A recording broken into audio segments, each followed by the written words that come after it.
Fifth Avenue diamond, they don't make it like you used. Guys, I hope you're having a great day. So today I'm going to be showing you a few different DIYs that you can do to organize your home or your apartment. So all of these DIYs were pretty much inspired by things I've seen in stores that were just a little bit too expensive, and I thought I would just make it myself for a lot cheaper of a price. So all of these DIYs were about $5 and less to do, which is awesome. So it's great if you're a student like me who's off on their own in college and wants to make their apartment nice and livable but wants to save a little bit of money, or if you just want to save money in general and just organize your home to the way you like it. So let me know what you think in the comments down below, and let me know if you guys want to see more videos like this.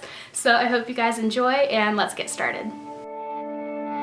This first DIY was inspired by food containers, and you can get these pretty much anywhere. The prices can kind of range as well. The lowest I've seen them is about $10 and the highest is about $30, which is pretty crazy, and it can get really expensive, especially if you need multiples. So I just decided to make my own. So I go through orange juice like crazy. I'm always drinking orange juice and I pretty much crave it in the mornings, so I always have it with my breakfast. See the world, it takes every. So obviously I go through a lot of juice containers and it's kind of crazy. So instead of just recycling it and getting rid of it, it's definitely better to reuse it for something else.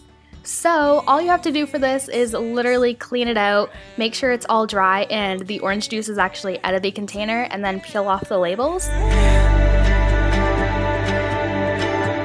So I decided to reuse the orange juice containers for my cereal because I'm a total cereal girl. I love my cereal, so I own a lot of it, and it's definitely more inexpensive to just reuse these juice containers instead of buying a whole bunch of different food containers, because I would definitely need a lot of those because I have a lot of cereal. So you can really put any kind of dry food in these containers. It doesn't really have to be cereal.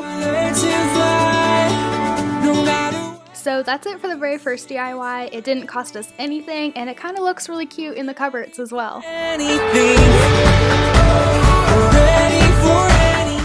For this next DIY, I saw this at a store and I fell in love with it, but I didn't want to spend $30 on it, so I thought I'd take a picture and just remake it and show you guys what I did.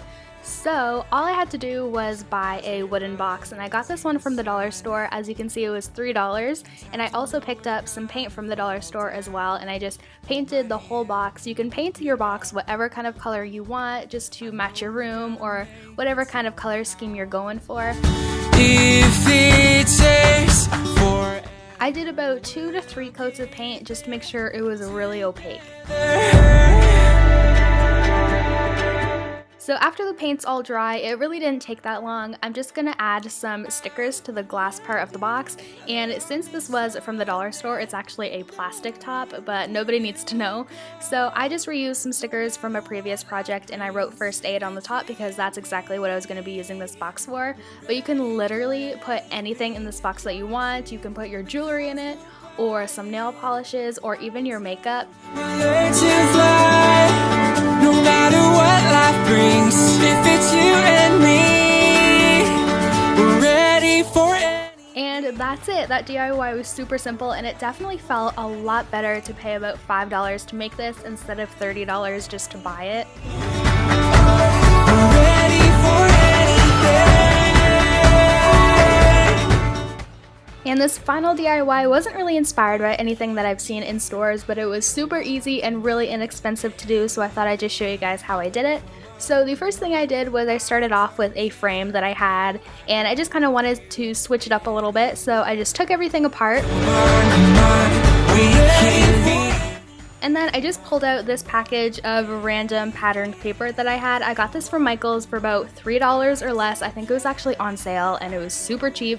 So all I had to do was take the glass part of the frame and just trace it onto the paper just to make sure the paper was the exact size of the frame, and then I just cut it out with some scissors. Come on, I don't care. I go with you. So after putting the frame all back together again, I just took those same exact stickers and I placed them right on top of the glass part of the picture frame, and I wrote the word list. And you can really write anything you want. You can write to do or wish list or dreams or something like that. And this I basically used to write on, and it's really cool. All you have to do is get some dry erase markers and you can write right on the glass and make your little list. So this is great to keep on your desk if you need to make a to-do list or a list of assignments that you need to have done or tests that are coming up. And since you're using dry erase markers, it's really easy to erase right off the glass and rewrite anything you have to write.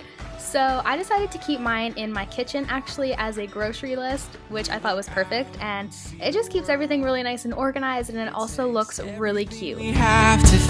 Alright, so that's it for this DIY video. I really hope you guys enjoyed. Make sure to send me any pictures if you guys recreate any of these DIYs. I really hope this was helpful or gave you guys some inspiration of other things you can do. You can always remake something that you've seen in stores that were just too expensive, and it's way more fun to DIY it anyway. I hope you guys have an awesome day. I love you very much, and I'll talk to you later.